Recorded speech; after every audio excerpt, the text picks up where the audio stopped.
You need to memorize your exact trig values for sine, cos, and tan for the angles 0, 30, 45, 60, and 90 degrees for both foundation and higher. One way is to do the big square root way. So I start off by drawing a big square root. Sine is always my top row, and I just write the numbers 0 to 4 in ascending order. Cos is always my second row, and I just write the numbers 4 to 0 in descending order. And you divide everything over 2. My exact trig value for sine of 30 degrees. Well, I know sine is my first row, so where does sine meet 30? In this case, it's 1. But the answer is not 1. Remember, I have to do the square root of everything. So I'm going to do the square root of 1 on the top. And it's always divided by, everything's over 2, so divide by 2. Well, the square root of 1 is simply 1. Hence, I have 1 over 2, which is a half. So sine of 30 degrees is equal to a half.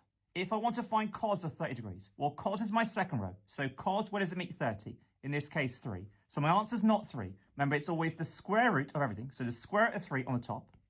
And remember, everything's always divided by 2. So it's now divided by 2. I can't square root 3 in my head. So I just leave it as root 3 over 2. Hence, cos of 30 degrees is root 3 over 2. If we want tan of 30 degrees, well, we know tan is the same as sine of 30 divided by cos 30.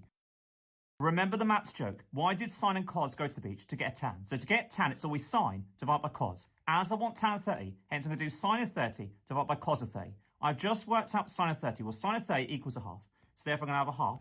We know a horizontal line means divide. So it's now divided by cos of 30. I've worked out cos of 30 to be root 3 over 2. When dividing fractions, we apply the KFC method. We keep the first fraction the same, in this case half. We then flip the second fraction over, so whatever's in the top goes to the bottom, and vice versa. Hence, root 3 over 2 becomes 2 over root 3. And we change the divide into multiply. When multiplying fractions, we just times the tops and times the bottom separately. On the top, 1 times 2, that'll give us 2.